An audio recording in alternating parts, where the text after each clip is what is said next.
tiene que estar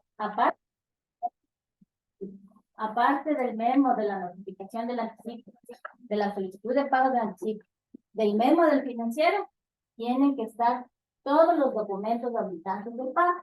Por ejemplo, en nuestro caso, pago de seguridad. Tienen que tener planillas de libros, avisos de entrada, avisos de salida, hojas de vida de los guardias, cronogramas de trabajo, horarios, sacafrancos. Entonces, todo eso tiene que estar adjunto también al pago, ¿sí? Pagos de horas extras, o sea, todo lo que esté ahí también tiene que ser adjuntado, también tiene que guardar en el servicio. Todo, ¿sí? Y las garantías. Las garantías, más adelante les voy a explicar cuáles son, ¿sí? Y eso tienen que verificar, como les dije al principio, que siempre estén vigentes hasta que se firme el acta de entrega-recepción en el caso de bienes o se termine el plazo contractual con la correspondiente firma del acta en el caso de los servicios. ¿Sí? Las obligaciones del contratista, porque ahí también suelen poner menos informes. Sí, por ejemplo, ahí ponen que es obligación presentar una carta, qué sé yo, un compromiso de un mantenimiento posterior o algo así. Todo eso también tienen que verificar para que no falte nada en el exterior. Porque en el control previo al pago, el área de contabilidad sí cruza todo ese, todo. Nosotros revisamos TDR o especificación técnica contra el expediente del proceso que ingresa al pago. Y si falta un documento, ya va a haber problemas. Entonces, por eso tienen que tener cuidado que todo esté en el físico y en el digital. ¿Sí? Aquí está el tema de la base legal, del por qué es la obligación, como nosotros los administradores, usar las comunicaciones por escrito del contratista. Eso está en el 305 del reglamento, que dice que las peticiones que formulará el contratista serán gestionadas por el administrador del contrato por escrito en el término de 5 días. ¿Sí? Y el artículo va un poquito más allá, que dice que el incumplimiento de esta obligación puede ser causa de observaciones por parte de los entes de control. Después de que yo he leído el expediente, he verificado, he visto y he verificado que estén todos los documentos iguales, informe de necesidad, de estudio de mercado, todos igualitos y contrato, y que pida el pago del anticipo. Si es que tiene, ¿qué tengo que hacer? Pedir la designación del técnico que no intervino en la ejecución del contrato u orden de compra en los casos de ínfima cuantía. ¿Sí? El memorando del modelo para pedir técnico también está publicado en la intranet. ¿Sí? Entonces, esto aquí se confunde bastante por el tema de los autorizadores de gasto. ¿Sí? Cada autorizador de gasto, de acuerdo a la resolución 11, está vigente para nuestra institución, a través del cual la máxima autoridad nos designó a todos los MJS montos de contratación autorizados. A esa autoridad tienen que dirigirle al menos. No, por ejemplo, un contrato de $400,000. No me pueden pedir a mí la designación del técnico fin. Tienen que pedir al autorizador de gasto que firmó el contrato. En ese monto, si no estoy mal, es la subdirección general. ¿Ya? Entonces, a la persona que haya firmado el contrato, a esa persona tienen que pedirle el técnico. ¿Sí? Y esa persona tiene que contestarles igual por tipo, con la designación. En el tipo ustedes van a sugerir un servidor para que haga esta labor, ¿sí? Y el autorizador de gasto, acogiendo esa recomendación, pues les autorizará la designación y les contestará el memo que ustedes les soliciten, ¿sí? Estos memos también son súper importantes, porque a veces se olvidan y mienten con los memos de extra equipos, autorícenos, y eso tampoco ya puede seguir pasando. Porque el ente de control también en un punto nos puede decir, a ver, justifíqueme que ese día que usted tiene estos equipos no hubo equipos. ¿O por qué salen? ¿O cuál es la razón? Y claro, hay mecanismos de defensa y nosotros como institución siempre vamos a aprender a eso, a la defensa de la institución, pero hay que tratar de evitar todos esos problemas. Eso en cuanto a la designación.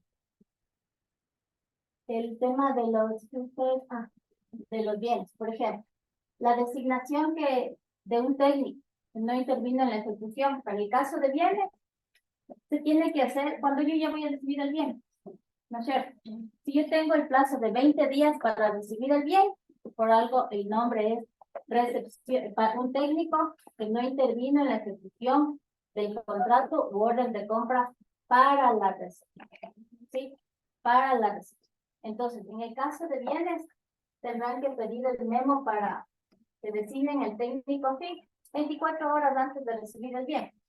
Si no, yo pido el técnico fin al día siguiente que firmo el contrato Word y eso no tiene tanta lógica, porque no tengo ahorita que recibir, si no tengo un bien que recibir.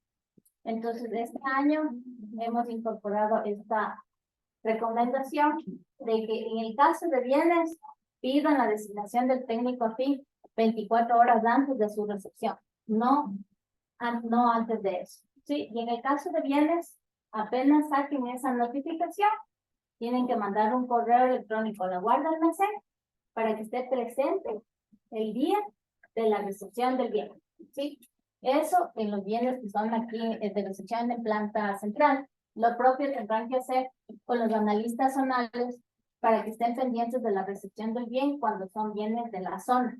¿Sí? Porque ustedes saben que nosotros también tenemos actos administrativos en los cuales se ha determinado que los analistas zonales hacen las veces de guarda almacén en su zona, ¿sí? Entonces, ellos tienen que saber cuándo van a recibir y qué van, ¿de acuerdo? En el caso de los servicios, eso sí lo pueden hacer inmediatamente, ¿sí? Porque son servicios. Nosotros no podemos demorar la ejecución de un mantenimiento mucho tiempo, a no ser que sea por el pago del anticipo. Pero en estos casos sí pueden pedir la designación del técnico afín de los servicios de manera inmediata. Sí. Es el día de 24 horas. ¿Me consideran que es muy poco? Por ejemplo, aparte técnica, yo pongo, mañana yo tengo audiencia presencial, es 15, el viernes también tengo audiencia presencial, es el 16, entonces ellos me van a los 2 días, si me ponen el técnico afín. Entonces, por último, si recibe el viernes y usted me dice, por ejemplo, hoy, yo, ¿qué debería responder si tengo 2 audiencias presenciales? Bueno, en el tema de la designación del técnico afín, ustedes en el memo van a recomendar una persona y el coordinador o el director del área tiene que también ver esos aspectos para poderles acoger esa recomendación. Su planificación de trabajo interna, que yo sé que es difícil, pero claro, es una recomendación que sean 24 horas. Si es que ya lo hace antes, también mi criterio de manera procedimental no habría una inconsistencia muy grave, ¿sí? Si es que de acuerdo a su planificación interna, ustedes necesitan pedirlo con más tiempo de anticipación, pues lo hagan, pero la lógica nos lleva a que sea 24 horas, pero eso les puede decir.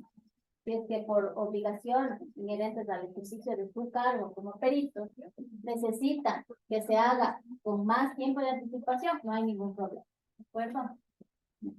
En el caso de las repotenciaciones, ¿cómo lo tomarían? ¿Como mismo como eso es un servicio, ¿sí? La repotenciación es un servicio. Ese servicio puede incluir partes, repuestos, accesorios y piezas, ¿sí? Pero el proceso, ¿cómo nace? Como un servicio, ¿sí? Siempre van a ser como que ya en el informe de necesidad ustedes desglosen qué es servicio y qué es una parte, una pieza o un bien, ya es otra cosa. Pero siempre el proceso van a ser como un servicio. y lo vamos a tomar entonces La segunda opción. Ajá. Okay. En el caso de que se recibe una representación con repuestos, que vayan a ingresar los repuestos se tienen que terminar también al final de bienes que se presentan Claro. ingresar Claro. igualmente con 24 horas. Sí, tendría para que sepa, porque también la unidad de bienes tiene pedidos de todas las áreas, ¿no es cierto? Entonces ustedes tienen que avisarle a la guardia de almacén para que ella esté prevenida y pueda estar presente en la recepción, o al analista zonal, si es que son cosas que se van a recibir en zona. Esto ya les había explicado, el tema del pago del anticipo, que me parece importante recalcar. ¿Quién pide el pago del anticipo? Siempre el memo va a ser dirigido a la coordinación administrativa financiera, siempre. Pero desde quién nos viene a nosotros, desde el autorizador de gasto.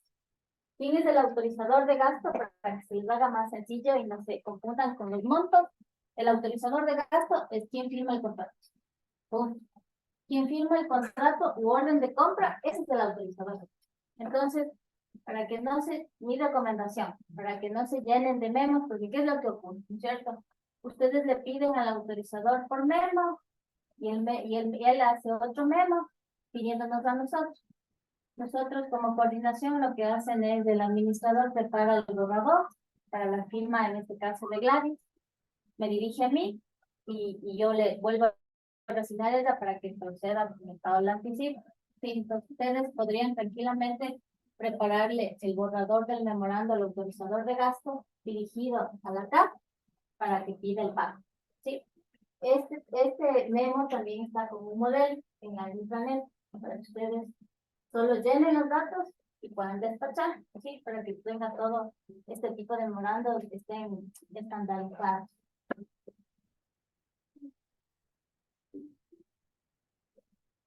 Bueno, en esta parte, hasta aquí ya es como una administración normal, ¿cierto? Pero ¿qué es lo que pasa? Piden cambios de administradores, necesitan un modificador, un complementar, una suspensión de plazo, varias novedades que pueden haber ya en la ejecución. Sí, y esa parte les voy a explicar el desentrañarse y luego ya verlo yo con el... ¿no? Pues, gracias. Buenas tardes, compañeros. En efecto, después de la ejecución, después de que han revisado todas las condiciones que mantiene el contrato, básicamente hay que saber que como parte del contrato, nosotros le volvemos a los términos de referencia y a la oferta parte del contrato. Por ello, todo lo que no está en el contrato, pero sí está en términos de referencia y en oferta, es algo obligado que tiene que cumplirse.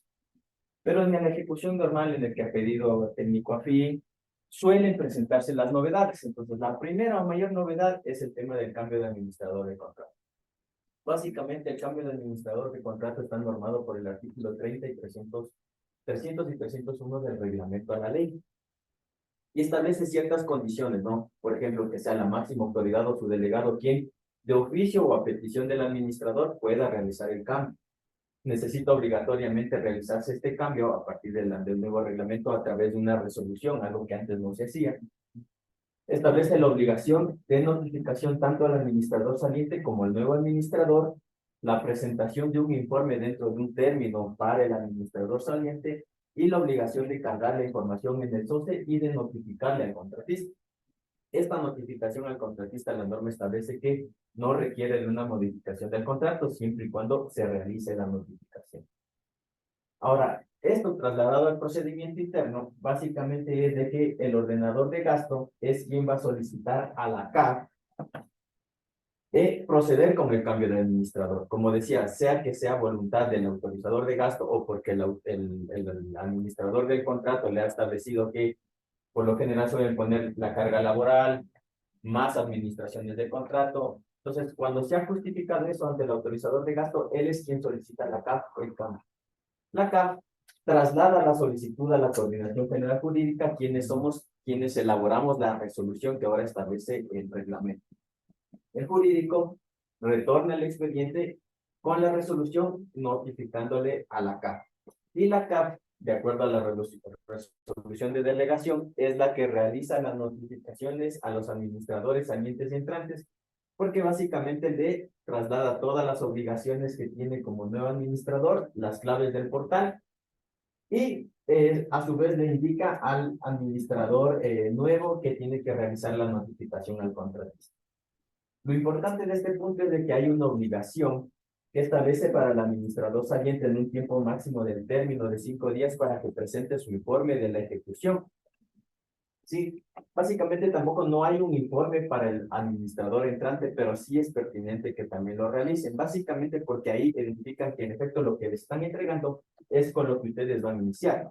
Porque bien puede ser que en el informe del administrador saliente diga, sí solicité el anticipo, sí cargué la información al portal, pero cuando ustedes reciben el expediente, no hay nada de eso, o es porque faltó los documentos, pero revisan el portal y no está cargado. Entonces, básicamente también se recomendaría, a pesar de que hay obligación normativa para el administrador saliente, que el administrador entrante también pueda generar un informe de cómo arranca su administración.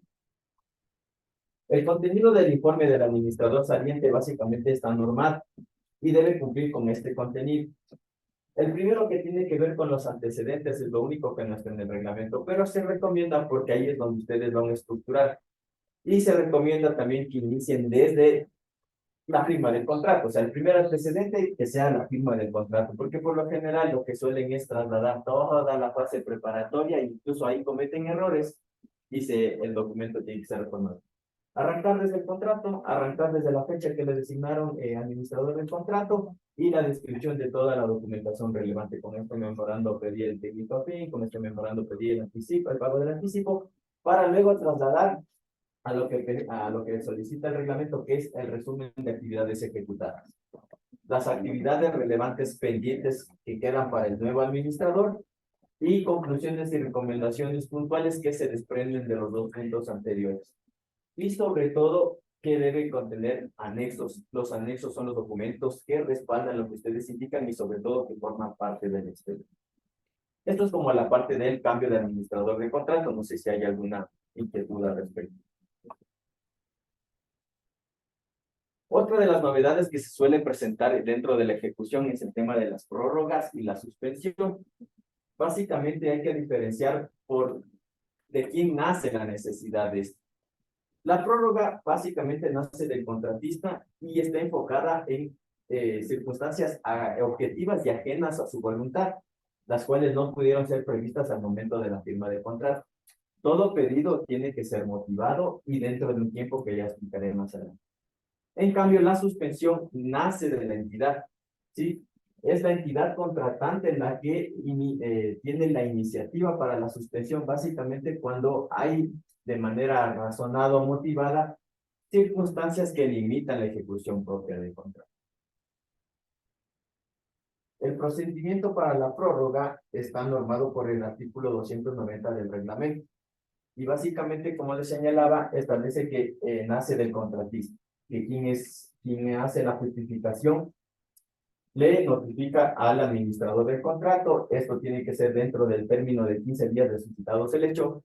Básicamente, en esta justificación o en este pedido tiene que demostrar que es ajeno a su voluntad, que no existen otros medios alternativos para superar el inconveniente y sobre todo dentro de este término, porque la norma establece que si no se cumple con estos tres o con alguno de estos tres requisitos, la prórroga debe ser negada.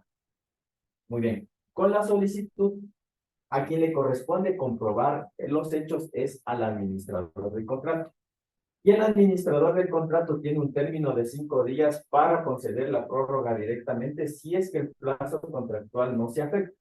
Entonces, por lo general, esto solo va a pasar cuando sean contratos con entregas parciales, porque el contrato es de 90 días y tengo 3 entregas parciales cada 30 días, porque para la primera entrega tuvo un retraso, me pide una prórroga y el administrador le puede conceder.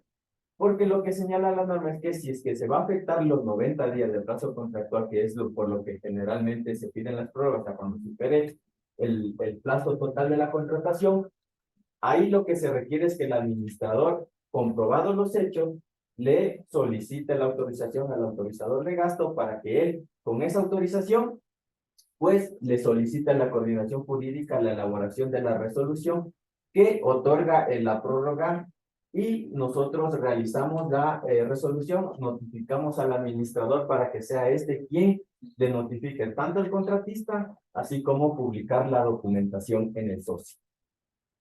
¿Qué documentos como tal necesito yo para decir al administrador que sí le estoy aceptando tu prórroga? Por ejemplo, en reactivos, en parciales. ¿Es un documento que usted me podría decir como ejemplo tal vez? Es el típico de la importación, porque, bien, se establecen unos tiempos para la entrega de reactivos, ¿no es cierto? Y tú sabes que el reactivo tenía que entregarse el 10 de diciembre. Y ellos hicieron la guía ya de la importación el 1 de diciembre. Entonces es como el trámite normal y que sí va a llegar a la fecha que está. Pero por lo general suelen haber de documentos de retraso o el típico documento donde ellos contestan y le dicen, ¿sabe qué? Esto por la carga internacional está demorándose. Entonces tú ya ahí puedes ver que hay documentos de otras entidades como aduanas, la propia SENAE, donde te indica que en efecto tiene una demora el paquete en regresar. Entonces ves que sí lo hizo dentro del tiempo y sobre todo pidió la importación el 1 de diciembre porque tenía que llegar el 15. El 10 él comunica y dice, vea, todavía no me ha llegado, y le contestan el 2. Entonces inmediatamente él te avisa a ti, te dice, ¿sabe qué? No van a llegar. Entonces estaría dentro de las causales ajenas a su voluntad, dentro del tiempo, y que no hay otra alternativa porque no hay otro medio de transporte, ya está embarcado, simplemente o no lo desorganizan o tienen retraso en el transporte. Entonces ahí está como un tema de que está justificado, pero diferente fuera que la entrega es el 15, pidió el embarque el 1, le notificaron a él el de retraso el 5, y ya comienzan a correr los plazos, incluso ya en época ya de multas, y él te dice, no, ¿sabe qué? Es que acá me tocó y me dijeron que se iba a retrasar y yo recién le aviso que pasó los 15 días, entonces aún habiendo esa causal, habría que negar la prórroga. Pero el tema tiene que ver con la circunstancia de qué es lo que alegan ellos. Sí, porque por ejemplo puede ser que sí desaduanizó, llegó a sus bodegas y de repente hubo un robo. Y entonces te presenta la denuncia, te presenta otro documento que ya justifica la circunstancia que él te está diciendo. No tengo los recibos para entregar porque sufrió un robo, ajeno a su voluntad, dentro del tiempo, y no hay otra alternativa más que tal vez te pide una prórroga para que hacer de nuevo el proceso de importación. Pregunta, eso que dice dentro del término de 15 días para solicitar la prórroga es, si me pide, si tiene que entregarme el servicio el 15, él tiene solo hasta el 1 para solicitarme esa prórroga, o es dentro de esos 15 días. Dentro del hecho que generó el tema de la circunstancia ajena a su voluntad. Al momento que él se enteró del retraso en la importación o del inconveniente en la desorganización, desde ahí corre el término. No tiene que ver tanto con la entrega, sino del hecho que él está sufriendo para poder incluir en el tema de la prórroga. O sea, si el robo sufrió el 12, a partir de ahí corren los 15 días. Si la notificación de retraso recibió el 10, a partir de ahí tiene que ver con los 15 días. Son cuando faltan pocos días para mí. El hecho que genera el tema de ajeno a su voluntad, de no poder cumplir dentro de los tiempos establecidos en contrato. Pregunta, ¿qué pasa si, por ejemplo, el contrato se da a mediados de diciembre y cuando el contratista me solicita una prórroga, pero la prórroga sobrepasa el plazo del contrato? ¿Se aplicaría una multa O sea, pasa la prórroga, a ver, la prórroga está dada para aumentar el plazo actual. Lo que te entiendo es qué pasa si se pasa de ejercicio fiscal. Claro, sí, pasa, pero... Básicamente ya es un proceso financiero, pero como la certificación presupuestaria ya está comprometida con un contrato, esto genera que se ejecute este otro. Previo a realizar el pago, tendrán que hacer todo el proceso financiero de convalidación de certificación presupuestaria para que puedan pagar en el siguiente ejercicio fiscal. Lo que no puede pasar es de que yo comprometa recursos con una certificación anual pasándome el plazo. Pero si yo comprometo los recursos dentro del plazo, si ya en ejecución suceden estas novedades o inconvenientes que hacen que me pase, como la certificación ya está comprometida, habrá que hacer el proceso de convalidación para realizar el pago en el siguiente año. Una consulta. Yo tuve, cuando fui a instalar el contrato, cuando se solicitó los reactivos, piden las fechas, los lotes y las fechas de caducidad al fabricante. Pero ahí les informaron que no tenían un nuevo lote y no, obviamente, dentro del proceso que yo tengo que recibir con hasta 8 meses de caducidad, no se podía recibir. Es una causal de prórroga pese a que el fabricante no va a hacer un nuevo lote. Y ellos no pueden importar porque no cumple con nuestro plazo, que es 8 meses mínimo de caducidad. A ver, nosotros pedimos con una caducidad un tiempo, ¿no es cierto? Tú me dices, el fabricante les indicó que el lote que estaba es el único que tienen y ya no van a fabricar otro. Sino hasta el nuevo año. Hasta el nuevo ejercicio fiscal. Y ya se acababa el plazo del contrato y de entrega del cuarto finalizado. Podría entrar en una tela muy delgada de analizar si es que en verdad entra como un tema ajeno a su voluntad no previsto a la firma del contrato.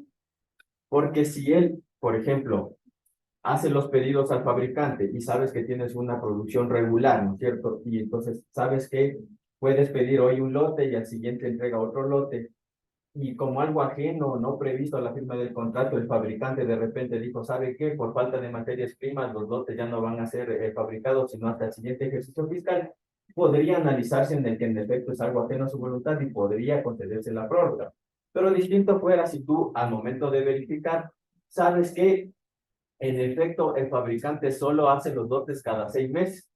Nuestras condiciones del contrato establecieron algo diferente, él aceptó, ofertó, firmó contrato, aún a sabiendo de esas condiciones, entonces es algo que estaba previsto a la firma del contrato y que ahí puede más bien generarse un tema de un incumplimiento, no le doy la prórroga y lo que va a consecuencia es de que me entregará ya con multas.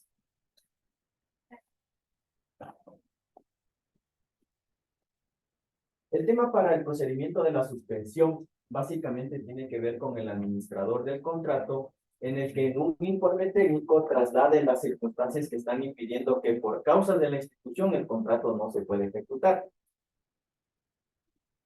Este informe tiene que pasar al autorizador de gasto para que él, si lo aprueba, solicitará a la coordinación jurídica el acto administrativo, que es la resolución para la suspensión del plazo. La coordinación jurídica elabora la resolución y notifica al administrador para que éste a su vez le notifique al contratista y le cargue todos los documentos en el SOS. Para el levantamiento de la suspensión, básicamente es el mismo procedimiento. Un informe del administrador del contrato al autorizador de gasto, el autorizador de gasto, la solicitud de levantamiento de la suspensión a la coordinación jurídica, la elaboración de la resolución para las notificaciones correspondientes.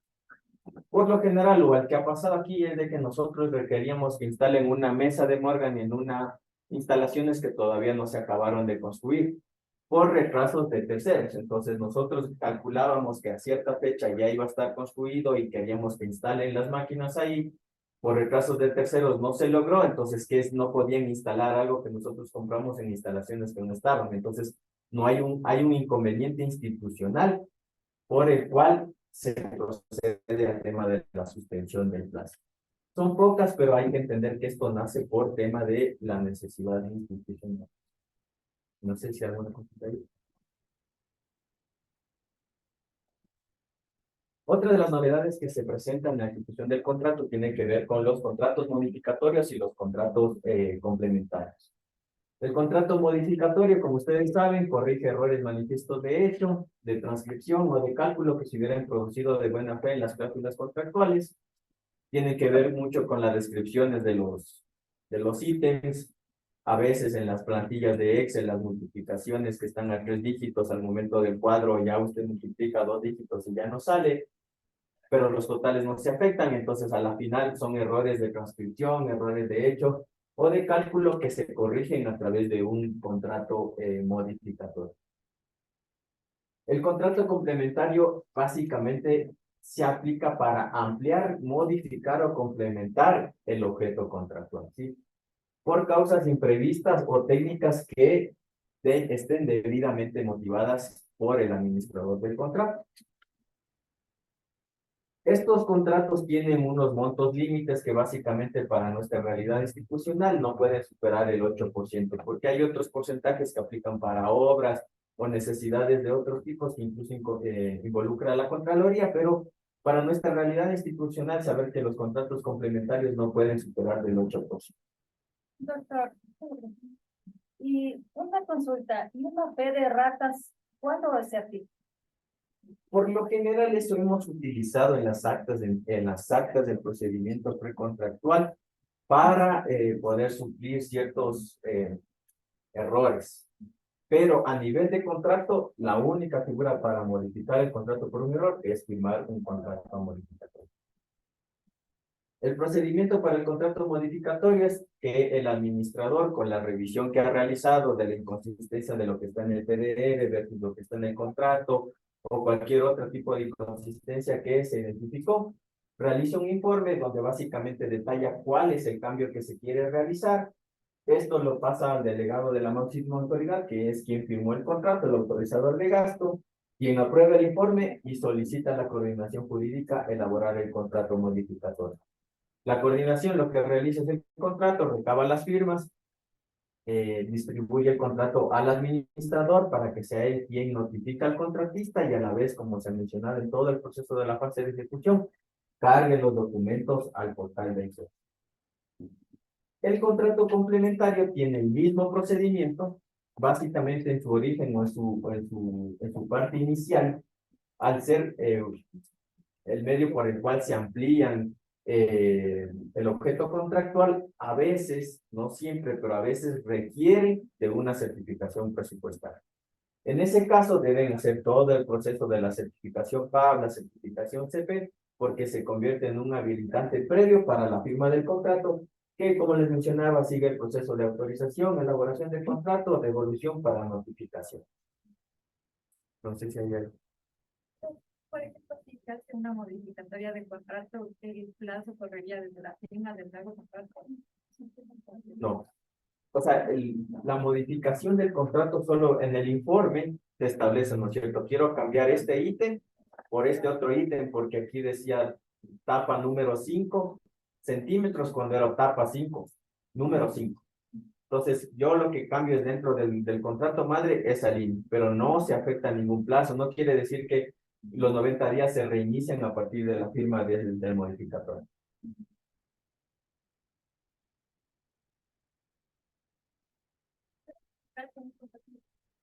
Nos parece una prueba. Otra de las novedades que se presentan en la ejecución tienen que ver con el tema de las multas. Básicamente hay unas 3 premisas importantes, es de que se impondrá por retardo en la ejecución o por incumplimiento de las obligaciones contractuales. Se calcula por vía de retardo sobre el porcentaje pendiente de ejecución. Y lo que la norma establece es de que no podrá ser menor al 1/1000. O sea, eso no quiere decir que en todos los contratos necesariamente va a ir el 1/1000. Por lo general utilizamos esa fórmula, pero también podemos poner condiciones diferentes para calcular multas, como por ejemplo en seguridad, que hay faltas leves, faltas graves y son distintos métodos de cálculo. Saber que las multas impuestas gozan de presunción de legitimidad y por lo tanto se ejecutan aun cuando sean impugnadas. Estas son 3 premisas, a la última regresaré ya cuando acabe la explicación. ¿Cuál es el procedimiento? El administrador del contrato tiene que sí o sí realizar una notificación. Por lo general, esto es lo que nos suele faltar en el proceso. La notificación de que hasta hoy era el plazo contractual o hasta hoy era la primera entrega, la segunda entrega, y por lo tanto, a partir del día de mañana correrán las multas. Eso por lo general siempre va a ser con extra equipos, porque no lo han previsto, porque se olvidaron, pero lo importante es de que ustedes verificando los cronogramas de entrega o el plazo contractual, el administrador realice esta notificación al contrato. Realizada esta notificación, cuando el contratista le diga, en efecto, déme fecha y hora para proceder a la entrega de los bienes, se genera la obligación del administrador del contrato de generar un informe técnico donde con base a los incumplimientos calcula las multas. O sea, ya ahí establece, ¿no es cierto? Dice, muy bien, usted me acaba de entregar, hacemos el corte, fueron 10 días de multa, hace el informe y este informe no puede demorar en su elaboración máximo 7 días en poderlo elaborar. Y la notificación desde que se suscribe, la norma establece que debe ser máximo en 3 días al contratista, para que el contratista ahora en un procedimiento que está reglamentado en el 289, creo que era, le da un derecho a la defensa. O sea, el contratista puede en el término de 5 días refutar los 10 días. O sea, decir, no, vea, calculó mal, solo eran 9. O, mire, la norma dice que a partir de la fecha que haya la verificación por parte de la entidad o todo término que le corresponda a la verificación a la entidad, usted no me puede cargar como multas. Entonces, puede ser que haya un recálculo o un efecto. Lo que suele pasar que se allanan al cálculo y dicen, sí, en efecto, pero en 10 días yo quiero agilitar el pago, la entrega de recepción, y allano a que ese es el monto. Con ese tiempo, con la contestación o en la ausencia de ella, el administrador analiza el documento del contratista y básicamente impone las multas, ¿sí? La imposición de la multa, de acuerdo a la normativa actual, involucra la emisión de una resolución, en la cual se establece el monto y básicamente este monto puede ser descontado del pago o de la garantía de cumplimiento del contrato. Hasta allí, hasta el momento en que emite la resolución, es cuando dice goza de legitimidad y se pueden ejecutar aun cuando sean impugnadas. Porque esa resolución, ese cálculo, esa multa, por lo general va reflejada en el acta de entrega-recepción y de ahí es donde se hace el descuento. Sin embargo, esa resolución puede ser impugnada, pero los términos para una impugnación en la vía administrativa ante la máxima autoridad o en un tema de mediación o arbitraje o en un tema judicial en el contencioso administrativo pueden demorar más tiempo. Lo que la norma dice es se debe seguir ejecutando por más que se haya impugnado y cuando se resuelva, si es que se resuelve favorable, la máxima autoridad en el recurso de apelación dice sí, nos equivocamos, o un juez en el contencioso declara la nulidad de la resolución, todos esos valores se le tienen que restituir íntegramente al contratista. A ver, digamos que yo soy administrador de contratos de un el problema no está informado que no le ha llegado parte del contrato. Sin embargo, viene y me dice que voy a entregar solo esta parte que corresponde al contrato y lo otro generan la multa. Los inconvenientes. ¿Es legal o yo como administrador de contratos tengo que decir o me entrego todo o no? A ver, en el tema del cálculo de las multas con entregas parciales es un poco sui generis y puede generar incluso el tema de un cálculo que también entiendo les van a exponer. Pero a nivel normativo, a más de la norma de lo que establece el reglamento, también hay pronunciamientos del procurador que vinieron a aclarar ciertas cosas como que si es que hay entregas parciales, o sea, si un contrato es una entrega total y es de $10,000, la multa va a ser de $10 diarios, 1 por 1000, ¿cierto? Pero si hay entregas parciales, cada entrega es una obligación. Si es que solo se está demorando en la primera entrega, no le puedo calcular por la totalidad del contrato, porque la segunda y la tercera entrega todavía no tienen una obligación de ejecución. ¿Sí? Entonces, ahí va, ¿no es cierto? Se está retrasando en la primera, en la entrega de la primera entrega, para la redundancia. Esa entrega por la totalidad de los 10 ítems da un monto. La multa, por más que si son 10 ítems y te dice te voy a entregar 8, me quedan pendientes 2. Primero, no puedes firmar un acta de entrega-recepción de esa entrega porque la entrega parcial es por los 10 ítems. Si te quiere entregar 8, no se está cumpliendo la entrega parcial. Por tanto, no puedes firmar el acta.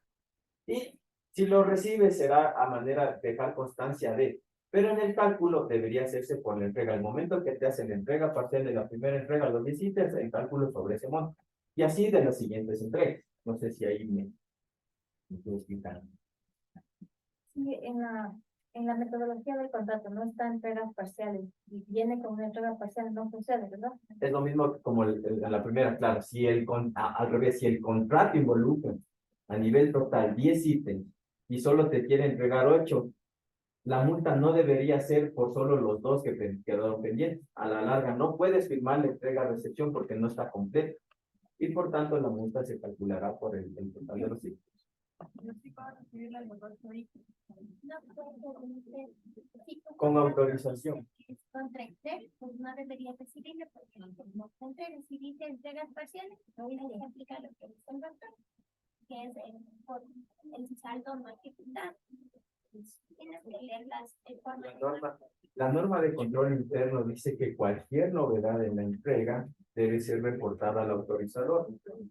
Y a mi criterio, si es que el autorizador te autoriza a recibir, los vas a recibir, pero no va a haber acta de entrega-recepción, sino hasta cuando te complete la entrega. En esa acta estará detallado, ¿no? El 10 de diciembre me entregó 8 y completó el 15 de diciembre, pero igual la multa va a ser por el total de los 10 ítems. Pero si te quedas con esos 8 ítems, querrá decir con una autorización de quien firmó el contrato. Igualmente, no puedo hacer uso de eso. De preferencia, pero en nuestra realidad, pero de preferencia no.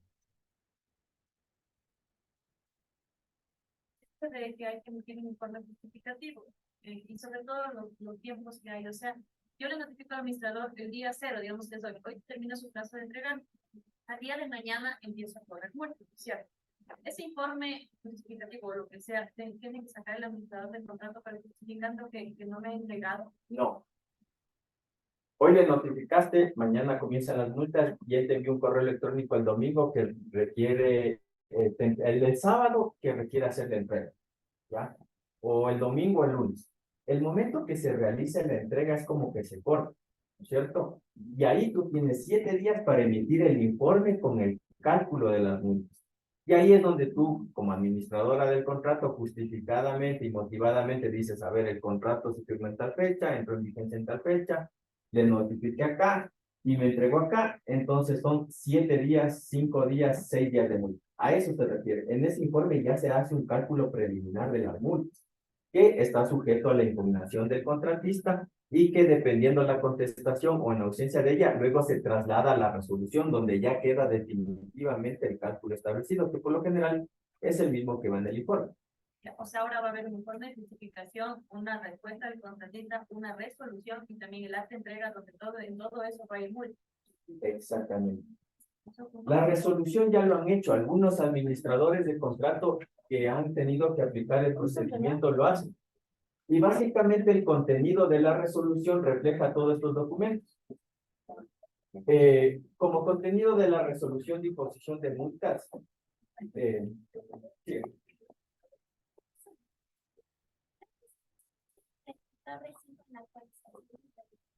así es. Sí, porque antes bastaba con el proveedor te diga acepto, por favor confírmame qué día yo entré. Entonces ahora es obligatorio la resolución. Básicamente con la vigencia de la codificación nueva, o sea, del reglamento nuevo y con todas sus reformas, tuvimos que hacer un barrido. Porque a partir de esta normativa, nosotros como jurídicos tenemos que hacer resoluciones de cambio de administrador, prórrogas, suspensiones, multas, y no me recuerdo otras más que antes ni siquiera pasaba por el jurídico, pero ahora tiene que pasar. O sea, esta implementación de lo que la norma dice mediante resolución es porque al momento de la auditoría te va a decir, ¿y dónde está la resolución? Si aquí dice mediante resolución. La resolución, porque lo que estaban presentando únicamente le estaba firmando el administrador. Entonces ahora va a ser avalado por jurídico. No. No, a ver, ¿qué es lo que hemos hecho como jurídicos? Hacemos el acompañamiento y en algún momento se definió un tipo bosquejo de contenido. Pero básicamente la norma a quien le establece la obligación o la atribución de imponer multas es el administrador. Por tanto, es quien hace la resolución porque él afirma y la... No obstante, las puertas de la coordinación están abiertas para poder hacer, pero como guía general para todos es de que esta resolución tenga una numeración secuencial, la que básicamente por lo general se ponen las siglas de la institución, las siglas de la coordinación a las que ustedes corresponden, las siglas de sus nombres, el año y el número secuencial. El nombre del servidor y la calidad en la que le emite. Abogado Luis Cañate Ruiz, en calidad de administrador del contrato número 2014, número 13. Y en la parte de la motivación, que son los considerandos, básicamente viene un reflejo de base normativa y documental.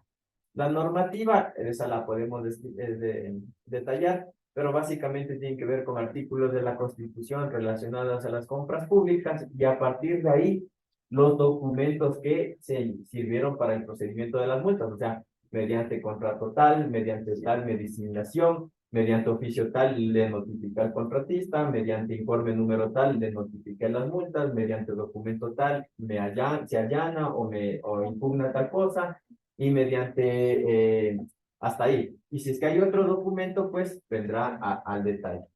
Para que en la parte resolutiva, que es el articulado, básicamente se imponga la multa al contratista número tal, la multa correspondiente al contrato número tanto, cuyo objeto contractual es tal. Pero más o menos, artículo 1, la multa es tanto. Y otras disposiciones que tengan que ver con la notificación y la vigencia, o sea, que se notifica al contratista y la vigencia de la resolución. Ya hacemos esa resolución, porque yo estuve en un caso 5, depositoria. Ya tengo que esperar que me conteste el proveedor. No, previo a la resolución con el informe que tú le notificas, él tiene 5 días para imprimir. Ya. Una vez que tú ya recibiste esto y se emite la resolución, este valor va en el acta de entrega de recepción. El contratista puede impugnar, puede poner un recurso administrativo, judicial o arbitral. Pero lo que le señalaba, la multa que ya se calculó en la resolución es la que va en el acta y se puede mandar al pago y la ejecución, porque la impugnación en las otras sedes se verá con su resolución. O sea, emitida la resolución ya no hay que esperar. O sea, lo que sí hay que dejar en evidencia es la notificación y con ello ya trasladar ese valor a la... Porque a mí lo que me está, creo que en mi último caso, fue una observación de que tenía que yo, después de la resolución, como que volver a generar otra, diciendo que sí me contestó y que aceptó. Eso es en el informe. O sea, esto es aquí. Lo que suele pasar es que él tiene 5 días término, que básicamente es una semana. Y por nuestros tiempos y cierres, o sea, tú le notificas hoy y tienes que esperar hasta el día 5 para ver si es que él contesta o no contesta, porque a partir de ahí quedamos habilitados para emitir la resolución. O sea, no se le puede notificar este informe y sacar la resolución al día 3º, porque él está dentro de su tiempo para impugnar. Entonces, Lo que ha solido pasar es de que para agilitar tiempo, si él en el día 1 te contesta, te habilita ya para emitir la resolución. No sé si ahí me explico. la respuesta también lo que está en En la resolución. en el caso de que ya te conteste, ya no tienes que esperar otra resolución de que tiene el partido. No, porque aquí viene la evaluación que ustedes hacen y, por ejemplo, si ya con la evaluación que hacen de la contestación, él te dice, no, ¿sabe qué? Fueron 8 días, no 9. Entonces, en efecto, tú te das cuenta y en la resolución ya no trasladas la multa de los 9, sino solo de los 8 días, pero ya en la resolución quedan la multa, la correcta, la verificada, aún con lo que te menciono, o por lo general, no te contesta o se allana, o con lo que te conteste, igual tú ves que está segura que eran los 9 días, entonces ya en la resolución van los 9 días. Lo que hay que esperar es de la notificación del informe, 5 días para que él conteste o no conteste, y se puede. Ya te cacho. Ahí va. Pero siempre hay que respetar estos días. Si te contesta al día 1 o al día 2, quedas habilitado para emitir la resolución por tema de tiempo.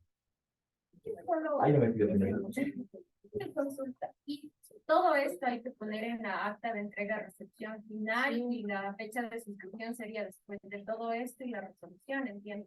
¿O cómo van a ir? A ver, claro, el acta de entrega-recepción es posterior a la resolución de cálculo de multas. Y en el acta de entrega-recepción viene liquidación de plazos, multas y todo el tema. Entonces, claro, en los antecedentes pondrán, ¿no es cierto?, firma de contrato, gestión, solicitud de entrega, resolución de multas. En la liquidación, multa de $800 de acuerdo a resolución tanto.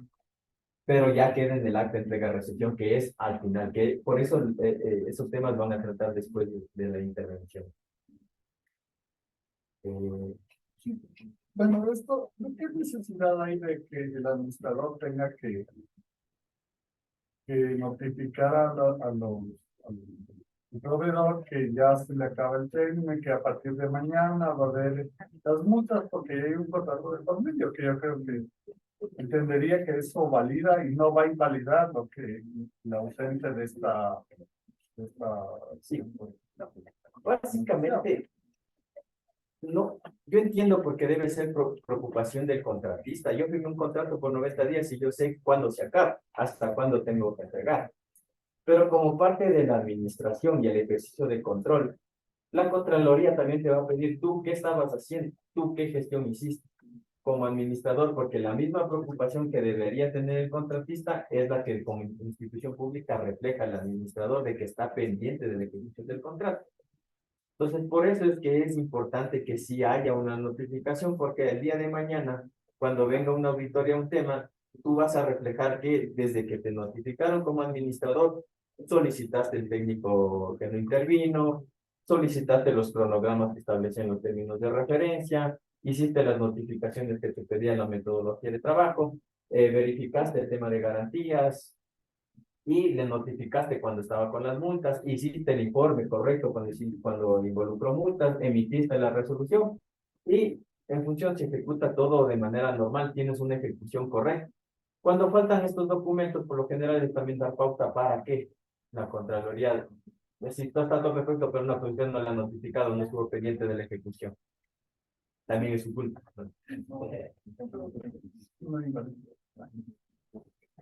Lo que sí deberíamos notificarles con la resolución, eso es, ¿no? Primordial. el acto de eso, sí, o sea, tiene que quedarse la constancia de las notificaciones. Los contratos tienen las direcciones y los correos electrónicos fijados por el propio contratista para cualquier tipo de notificación. Allí es donde se hacen las notificaciones.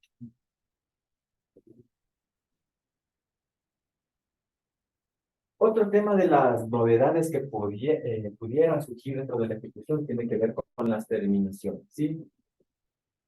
Básicamente, la terminación anticipada de los contratos tiene causales establecidas en la norma. Pueden ser estas por mutuo acuerdo, por decisión unilateral de la institución, por sentencia o laudo arbitral y por muerte del contratista. Básicamente, el mutuo acuerdo tiene que ver circunstancias imprevistas, técnicas o económicas de fuerza mayor o caso fortuito que no fueron o que hacen que sea inconveniente para la institución como para el contratista la ejecución del contrato. La decisión unilateral tiene que ver con la institución. Cuando la institución ejecuta esta forma de terminación del contrato, por incumplimiento del contratista, por quiebra o insolvencia del contratista, si el valor de las multas ya superó el 5%, por lo general dice supera el valor de la garantía de fiel cumplimiento del contrato, pero esta se rinde sobre el 5% del contrato, por eso es el porcentaje. Por la suspensión de los trabajos que haya decidido el contratista de manera injustificada por más de 60 días, cuando el contrato contenga una celebración contra expresa prohibición de la ley, por casos estipulados dentro de las mismas cláusulas, donde diga si usted realiza esto, que por lo general la cesión de derechos sin notificación o la subcontratación en porcentajes adicionales es un causal de terminación unilateral, entonces entra en esta causal número 6.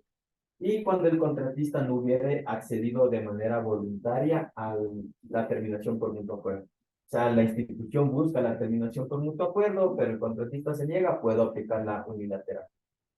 La que tiene que ver con sentencias o laudos arbitrales, básicamente tiene que ver por temas del contratista.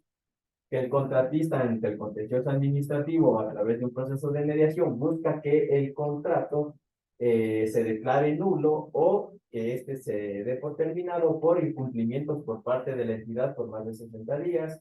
Igual suspensión de trabajos de la institución por más de 60 días sin que medie una causal justificada de caso fortuito fuerza mayor. Cuando los estudios por los cuales yo contraté son técnicamente inviables, o cuando el contratista me diga, vea, ese estudio está mal realizado y necesito una rectificación y la entidad no lo realiza, también se da pauta para la causal de esta forma. Y cuando, en cambio, la terminación por mutuo acuerdo, la institución es la que se niega. Entonces, ellos pueden realizar este proceso. Y la muerte del contratista básicamente tiene que ver con personas naturales, en personas jurídicas sería la disolución de la persona jurídica. Para nuestra realidad institucional, básicamente tendríamos casos de terminación anticipada por mutuo acuerdo. Cualquiera de las partes los puede solicitar. Básicamente lo que se va a reflejar, la viabilidad en donde se va a reflejar es en el informe técnico que realiza el administrador del contrato y que debe ser aprobado por quien firma el contrato. Si en este informe se verifican que en efecto hay causales imprevistas que hacen que no se pueda llevar a cabo el contrato de manera que ambas partes están de acuerdo en darlo por terminado, esto se refleja en el informe, que si es autorizado, pasa a la coordinación jurídica para que se elabore el acuerdo de terminación por mutuo acuerdo, que básicamente contiene antecedentes, justificación, la liquidación económica y de plazos, las obligaciones que se ejecutaron y las que ya no se van a ejecutar, para que básicamente se concrete la extinción de las obligaciones y la devolución de garantías. El informe técnico básicamente contiene toda la información de esta acta de terminación por mutuo acuerdo. Y lo que sí hay que recalcar es de que si la institución y el contratista se opta por una terminación de mutuo acuerdo, la entidad queda prohibida de celebrar un nuevo contrato por el mismo objeto con el mismo contratista.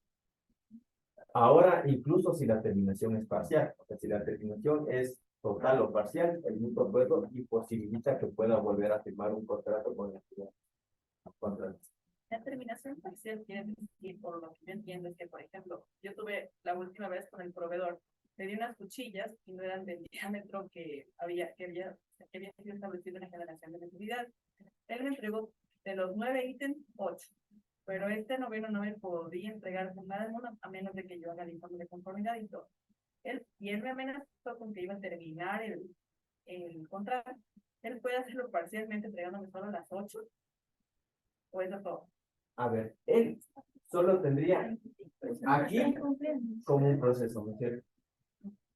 No lo podría hacer directamente. Pero en el contexto de la terminación por mutuo acuerdo, es de que si es que eran 9 ítems y te entregaron 8, y el noveno ítem no se puede entregar porque el diámetro que tú buscabas se dejó de producir. O sea, y era algo, es una causal y prevista técnica que no lo pudiste prever antes, porque justo antes de la firma del contrato todavía estaba en el catálogo del fabricante esa cuchilla. Pero claro, firmas el contrato y luego van a hacer la importación y resulta que ya no fabrica y era el único que fabricaba. Entonces, eso me lleva a que por mutuo acuerdo, parcialmente se deje de ejecutar ese ítem.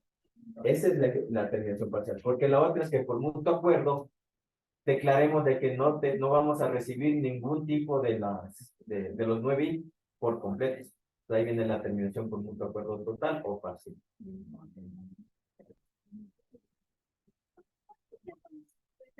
Contratar o ya no se puede contratar. No se define una temporalidad, entonces establecería que es indefinidamente.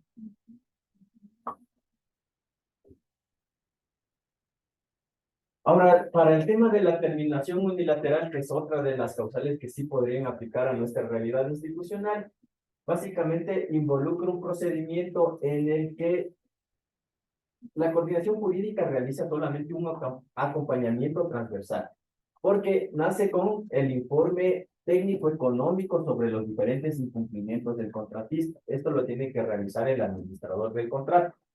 Detalla los incumplimientos que básicamente son puestos en consideración de quien firma el contrato. La máxima autoridad o delegado nos hacemos referencia al autorizador de gasto, que es quien firma el contrato. Y de aprobar el informe es con el acompañamiento de la coordinación jurídica que se realiza la notificación al contratista. Básicamente porque la norma establece un término de 10 días hábiles para que el contratista pueda remediar estos incumplimientos. Y ahí ya tiene que estar establecido que este es el informe técnico económico para terminación unilateral del contrato, que tiene 10 días para subsanar estos incumplimientos. Si el contratista no lo subsana, obviamente la institución queda habilitada para que se evita la resolución de terminación unilateral. Básicamente está la fin al contrato.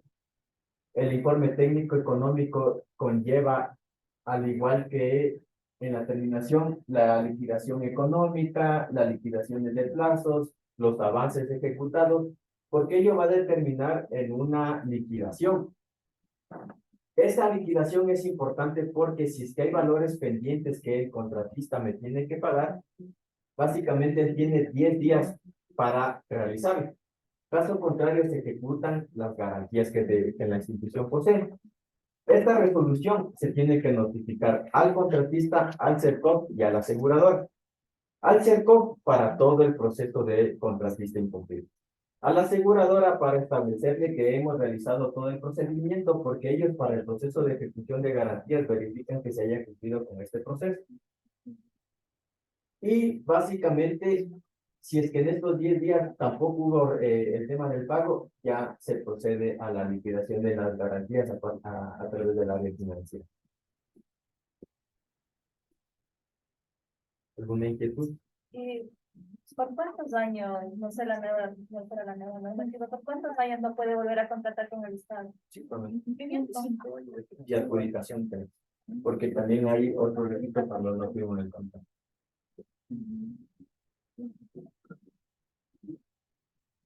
¿Alguna inquietud? Pero porque normalmente cuando mandamos ejecutar garantías, simplemente basta con la notificación del administrador, no sabía ningún contacto. En este caso se ha actualizado y debemos esperar todo ese proceso para nosotros como financieros mandar a ejecutar las garantías. Pero es que la notificación a la que hace referencia es la que se realiza ahí acá, cuando ya se ha emitido la resolución. o sea, Con la resolución del modo de de la terminación. Entonces, esa es la misma resolución que le notifican al área financiera, pero obviamente para llegar a esa resolución está todo el procedimiento. Esto de mi parte como novedades en la ejecución. Muchas gracias.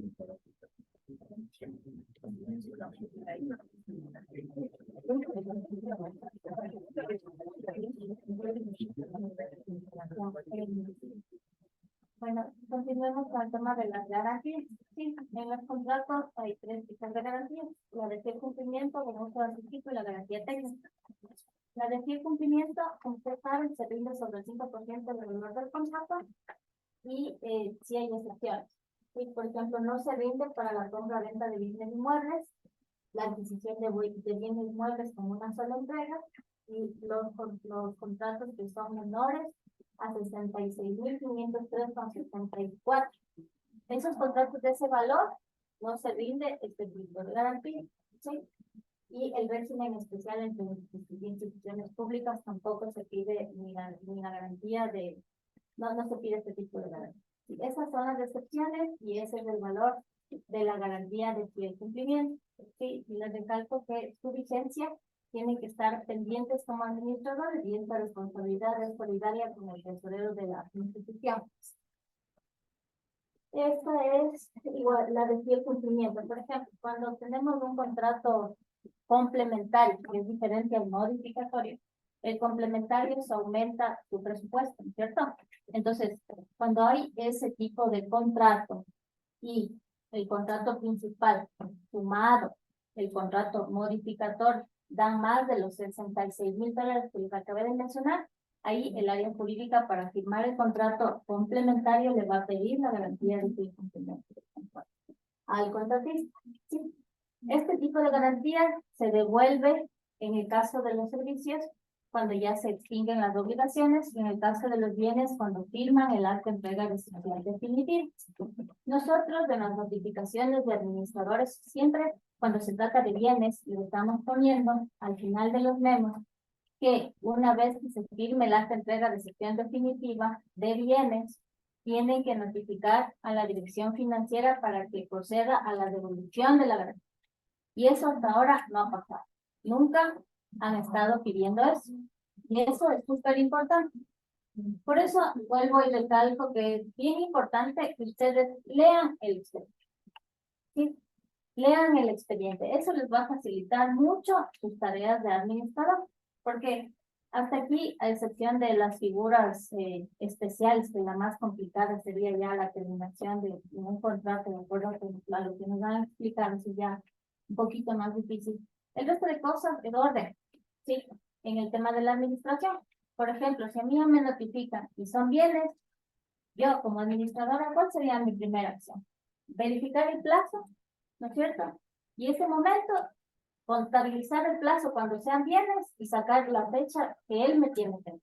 Y ese mismo día notificar. ¿Sabe qué? Yo he sido notificada con memorando número tal, como administradora del contrato número tal, o la orden de compra número tal, y usted, de acuerdo al plazo contractual, tiene que entregarme el bien tal fecha. Y con eso ustedes están pendientes, ¿sí? Y cualquier novedad que resulte en la administración, ustedes tienen que informar a tiempo qué es lo que pasa. Ya cuando están para pagar, ahí son los problemas. No es la misma especificación, han sido más centímetros, menos centímetros, menos litros, más litros, no ha sido blanco, ha sido rojo y un montón de complicaciones. Entonces, eso evita, si es que ustedes a tiempo, leen el expediente, hacen las notificaciones que deben hacer y están pendientes. Y notifican al autorizador de gasto, al jurídico, a la CAF, las novedades para poder tomar acciones antes de pedir el pago. ¿Sí? Porque eso es fundamental, que se identifiquen estas novedades antes de pedir el pago. Porque ahí, en ese momento, estamos a tiempo de tomar cualquier acción correctiva para poder salir adelante con el contrato. No, cuando ya se saca el memo de pago, pasa al área de control previo, se corrige. Me devuelven, tengo que hacer modificatorios, complementarios y hay un montón de cosas. Se redacta, se está aquí, y eso por el bienestar institucional y de ustedes mismos como administradores para futuras auditorías, tenemos que ser precavidos y tomar las acciones correctivas a tiempo. ¿Con qué? Insisto, en que le alcance leyendo el expediente. Leyendo el expediente. Entonces, esta acta se devuelve, perdón. Una consulta. Bueno, vuelvo a citar, en el ejemplo del contrato de reactivos hay una cláusula que durante los 8 meses podemos pedir una reposición si es que lo vamos a utilizar por fecha de caducidad. Pero esto ya, el pago ya se ejecutó, como ejemplo, en el mes 1. Obviamente pasaron esos 7 meses para yo poder cambiar. Esos documentos en los que hay la devolución, hay la reposición, esos documentos en donde debería ir, se debería añadir al expediente que ya está pagado. Claro, todo, es que recuerden que la obligación del administrador no es solo hasta que se pague. La obligación del administrador es hasta que se finalice todas las obligaciones del contrato, todas, incluidas las labores de la reposición. Sí, porque todos esos documentos tienen que seguir siendo cargados en el portal. Si bien es cierto, esos documentos de pronto no son impedimentos para un cierre de proceso, pero ustedes como ya van a tener el expediente digital, todo eso tienen que ir guardando. Porque si es que no piden la reposición, ¿qué va a suceder? Sería una afectación grave a los intereses institucionales que trabajen con insumos caducados. Entonces, sí es obligación del administrador, después de que se pague, estar pendiente de pedir la reposición de los insumos de manera a tiempo, antes de que se caduque. Sí es obligación del administrador. Tendríamos que volver a cargarlo en el CD o en el expediente de lo que ya se pagó. O sea, volver a... Es respaldo de usted, porque si ya se finaliza el expediente en el SOCE, ya eso ya se queda para respaldo de usted.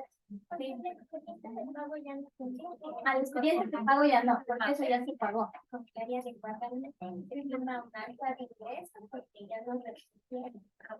al SOCE, como dice Vale, sí es buena idea, porque cuando viene auditoría, por ejemplo, los mantenimientos, te dice, señor administrador, aquí dijo 2 mantenimientos, usted tiene los papeles, eso ya no está claro, pero sí deben guardar. Es que ustedes tienen que estar pendientes tanto del tema de la reposición y todo, seguir guardando, porque ese ya es respaldo de usted. Y también de la ejecución de las garantías técnicas. Sí, por ejemplo, si en la garantía técnica está que tienen que darme 2 mantenimientos al año cada 6 meses, ustedes tienen que pedirle al proveedor que les dé ese mantenimiento. Y eso ya no forma parte del expediente de pago, porque ya se pagó. Puede ser que yo ya cerré el proceso en el portal. Sí, esas actividades ya culminaron. Pero esos documentos de respaldo sí les sirve a ustedes para el descargo, para decir, sí, a mí me brindaron el mantenimiento en el 6º mes, después en el mes de diciembre, y la garantía técnica se ejecutó correctamente. Sí pedí la reposición, me repusieron antes de los 8 meses. Eso sí es un respaldo para ustedes. Las obligaciones del administrador van hasta ese punto. Sí. Entonces, esta es, tienen que siempre el viernes, cuando ya firmen el acta de entrega recepción definitiva, pedir por equipo dirigido ahí sí directamente a la dirección financiera, y tienen que enviar el acta de entrega recepción firmada también por el guardalmacén, porque son bienes, ¿verdad? Y ahí pedir la devolución de la garantía al contratista. Porque si no, y si no está pagado, todavía se demoraron en pagar. Yo firmé hoy y me demoré unos 15 días, un mes en pedir el pago a la área financiera. ¿Qué es lo que va a pasar? Si justo en esos días se vencía la garantía, el tesorero le va a pedir la renovación. Y el contratista va a decir, ¿cómo así? O la aseguradora y el contratista, ¿cómo así que yo firmé la carta de recepción? Entonces, y eso estamos incumpliendo con la norma, porque la norma ya es clarita, que la obligación en bienes se extingue en el tema de las garantías cuando se firma la carta de recepción. De la garantía de buen uso. La garantía de buen uso de anticipo se firma por el valor del contrato, ¿verdad? Y se devuelve cuando ya se haya amortizado la totalidad del anticipo. ¿Cómo calcula la amortización de un anticipo? Igual se les va a explicar cuando ya estemos en el tema de la elaboración de la entrega-recepción, en la parte que corresponde a la liquidación económica del contrato. ¿Sí? Eso por otra parte. Y aquí les vuelvo a recalcar que tienen que notificar al contratista de manera inmediata cuando el financiero les informa que el anticipo ya ha sido tributado, porque desde ahí corre el plazo, no se pueden demorar. Las garantías técnicas se dan sobre equipos, maquinaria y vehículos y las obras que conlleven la entrega de bienes muebles. ¿Sí? Este tipo de garantías están vigentes a partir de la firma del acta de entrega de ejecución definitiva por el plazo que ustedes, que como área requirente se haya determinado en el TDR o la especificación técnica. Por ese plazo deben estar vigentes, ¿sí? Y como les dije, cuando tienen mantenimientos, también tienen que estar pendientes de notificar al contratista con anticipación cuando les toca, o sea, el primer mantenimiento, el semestral, ¿sí? Y también el tema de la reposición, que justo es lo que estábamos conversando. Este tema de la reposición, como ustedes son administradores y forman parte del área técnica mismo, si ustedes lo recibieron, con mucha más razón tienen que estar pendientes de pedir la reposición, pero si ustedes son administradores y no lo recibieron, tienen que coordinar con el área que haya recibido para que, por último, ellos también les notifiquen y les digan de esto, ya tienen que pedir la reposición. Y ustedes pidan al contratista la reposición. El principio de vigencia tecnológica. El principio de vigencia tecnológica se da de acuerdo a la normativa vigente para los servicios de impresión, de computación, servicios médicos u otros que requieran la utilización de bienes inmuebles que impliquen el uso de tecnología. ¿Sí? También se aplica para equipos informáticos, equipos de impresión, vehículos y equipos médicos. Aquí la garantía se rinde sobre la vida útil del bien. ¿Sí? Y estos bienes nosotros podemos comprar siempre y cuando no estén en catálogo electrónico. Esta garantía tiene condiciones específicas, ¿sí? Y aquí es importante porque, por ejemplo, si yo voy a comprar un equipo de computación que tiene, me parece, 5 años o 3 años de vigencia tecnológica, nosotros tenemos que hacer un proceso desde la generación de necesidad, donde ustedes tienen que establecer la vida útil del bien. Digamos, si son 5 años, tienen que poner que esos mantenimientos tienen que tener un cronograma de mantenimiento por 5 años valorado, ¿sí?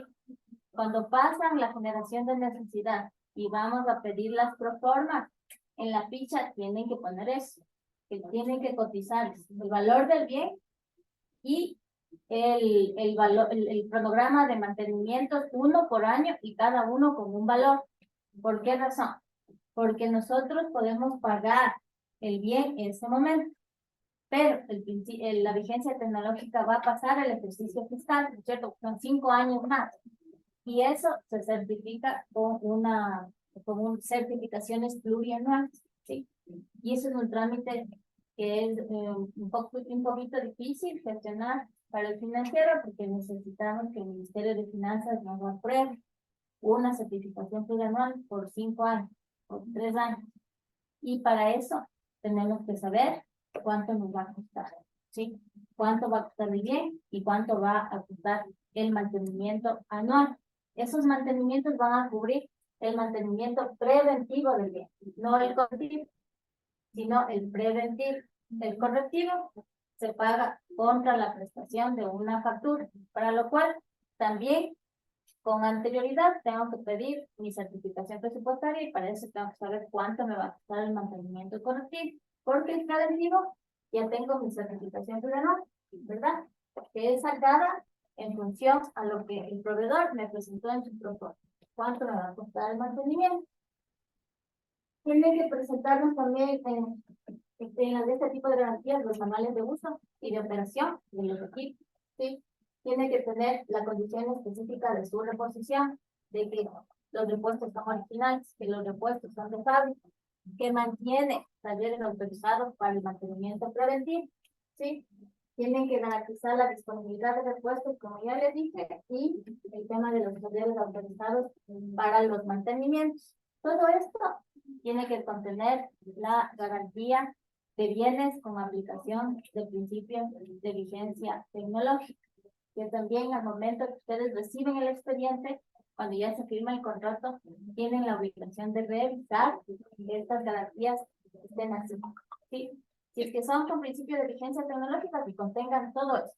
Y si es que son sin principio de vigencia tecnológica, que sea por el año o los 6 meses, o lo que haya puesto el área requirente en el término de referencia, y que también ahí haya la condición de reposición, el tema de caducidad, que ese es un caso particular de nuestra institución por el tema de los insumos.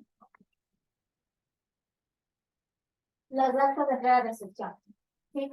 Las actas de entrega de recepción pueden ser parciales o totales.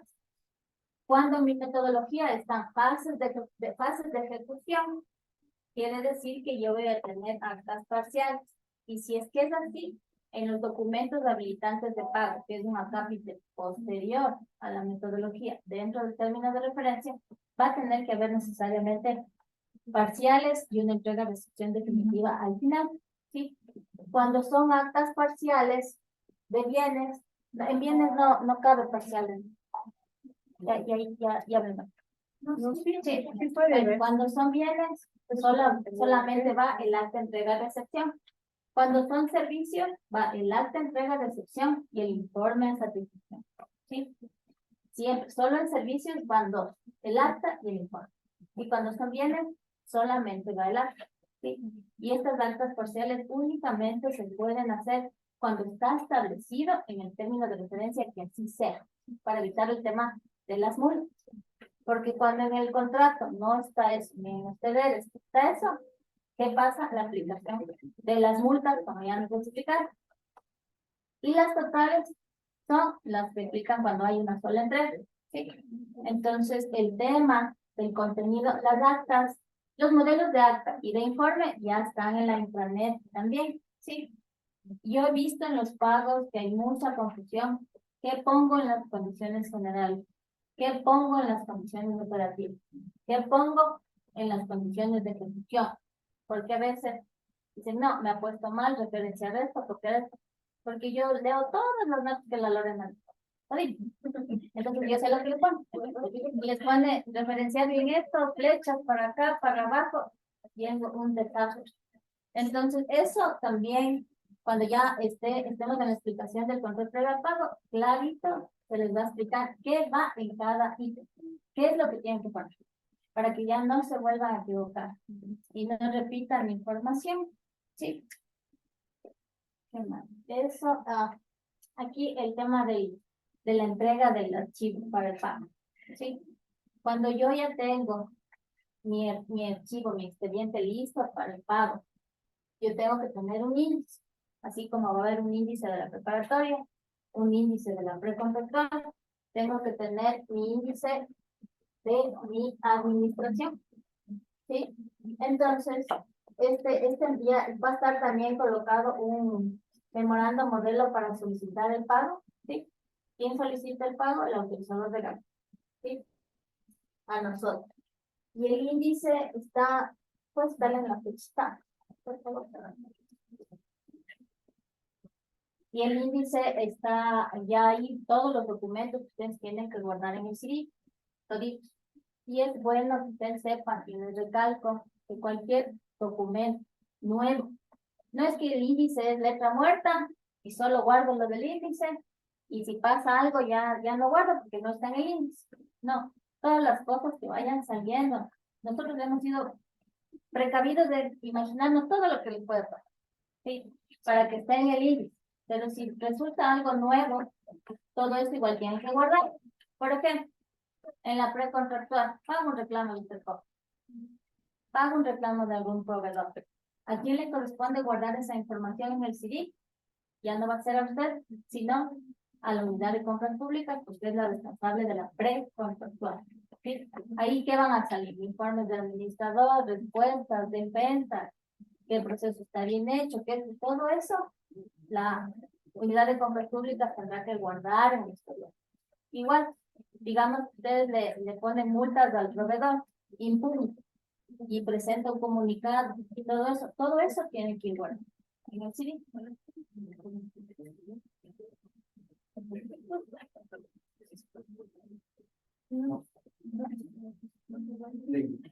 Entonces, ese es el índice con el que van a tener que trabajar.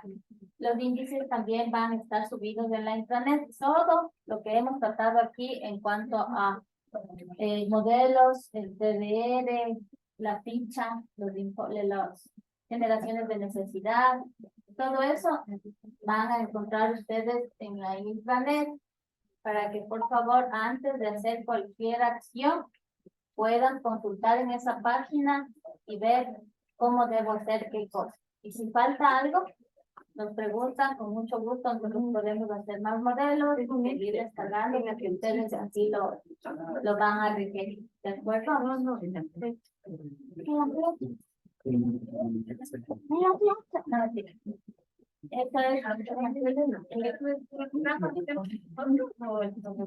proveedor.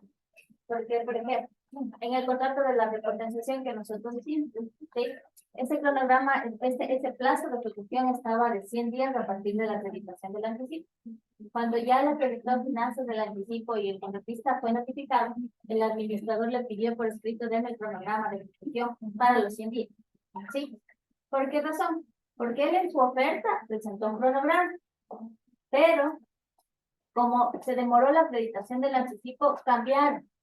Sí, él tenía que tenía que ajustarse los 100 días de un poquito, porque si no, el contrato se pasaba a este ejercicio fiscal y nosotros no teníamos participación de la noche. ¿Ya? Entonces ahí tuvo el administrador que pedir un cronograma actualizado a los días que dentro del ejercicio fiscal 2023. ¿Sí? Y él envió un cronograma, el administrador le aprobó el cronograma y todo eso se notificó a todas las zonales para que sepan cuál va a ser el cronograma, qué rubros van a ser intervenidos y en qué horarios va a trabajar el proveedor. Sí, no he visto de sus contratos que tengan ese grado de complejidad, pero si es que pasa, esa es la forma de... Sí. ¿Alguna duda? Como administrador de contrato, ¿puedo pedir un supervisor de contrato? Sí. En el caso de viernes de obra. Eso está dentro de las atribuciones del administrador, que cuando son contratos de alta complejidad, nosotros tenemos la opción, pero de alta complejidad, o sea, de alta complejidad, fiscalizador solo en obra. De alta complejidad, porque ya sé, después de estar pidiendo para todos los contratos. No, cuando son de alta complejidad, por ejemplo, claro, por ejemplo, el contrato de la representación que les digo era un contrato de alta complejidad, porque era intervención de 850 ítems a nivel nacional al mismo tiempo. O sea, ni siquiera era que termine un centro y empiezo otro. Terminó ese y empiezo otro. El proveedor tuvo que empezar con los 850 ítems de los 2 edificios al mismo tiempo.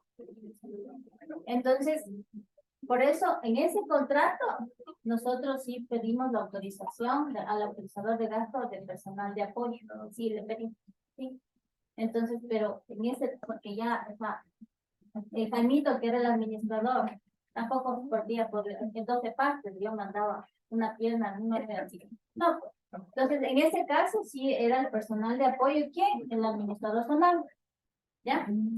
Entonces, pero porque era muy difícil. Eso quiero que me entiendan, que era muy difícil. No es que voy a empezar a pedir porque yo no me siento seguro de lo que tengo que hacer como administrador y voy a empezar a pedir técnicos especialistas para que me ayuden. Esa no es el espíritu de la norma, ¿sí? Sino en contratos que en verdad, por su complejidad, así ameritan. ¿Sí? Porque después si empiezan a pedir, a mí me van a llamar la atención porque decir que yo en la capacitación les dije que sí. Ya. Es que no hemos tenido hasta ahorita el tema de la devolución de los... Porque no leen. El memo Pero ahora que hacemos, en uno de los ¿cómo se llama? De las garantías. Solo las garantías de fiel cumplimiento del contrato en bienes se aplica solo eso. ¿Sí? Se firma el acta de entrega de recepción por todas las partes, por la comisión. ¿Quién es la comisión? El administrador, el técnico que intervino en la ejecución, el contratista y el guardalmacén en bienes. Tengo el acta, inmediatamente le dirijo un memo a Gladys diciéndole que ya firmó el acta y que proceda a la devolución de la garantía, nada más. Solo en bienes. ¿Sí? ¿Algo más? Pero ya que no hemos hecho eso en anteriores años, ¿qué tenemos que hacer para Ya no he hecho, o sea, ahorita ya, Ya devolví. estar devolviendo? nosotros, claro, es que nosotros ya pagamos.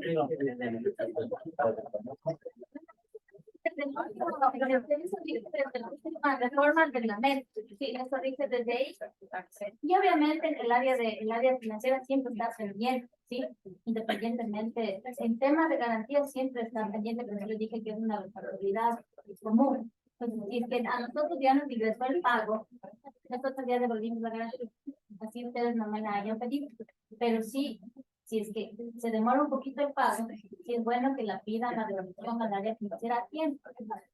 ¿Sí? Y para eso tienen que ver los documentos, los notifican. Eso es fundamental. Entonces, esto es el índice. Aquí hay toda una serie de. ¿Cómo se llama el índice? Se llama índice de contenido para la ejecución contractual. Tienen que llenar esta información e ir cargando en el CD lo que se les está poniendo. Sí, siguiente orden. Le guardo en el CD, aquí tengo que completar la información, seguir guardando, seguir guardando. Y si pasa algo nuevo, tengo que seguir llenando el índice y seguir guardando. ¿De acuerdo? Sí. Así están los índices de las otras dos bases también. Pero esta le corresponde a los administradores.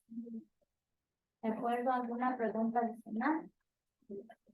¿Cuánto tiempo de vigencia debe tener la garantía de cumplimiento y la garantía del anticipo? El anticipo hasta que se amortice. Esas no tienen, y la de fiel cumplimiento hasta que se cumpla las obligaciones contractuales. Pero dice que el proveedor no cumple y se van a realizar las multas, ya pasaría la garantía. Claro, eso estamos nosotros pendientes siempre. O sea, en el área financiera, si es que no ingresa el pago, siempre vamos a pedir renovación de garantía. Siempre. Vaya. Siempre, siempre. Pero entonces eso también nos informarían a nosotros como Siempre se les manda con copia. Ahí está, no lo dijo mi equipo. Siempre se les manda con copia cuando pedimos renovación de garantía. Siempre, siempre, siempre. ¿Alguna otra cosa? ¿No? Bueno, estamos a la orden y mañana continuaremos con el siguiente tema. Buenas tardes, chicos. Gracias.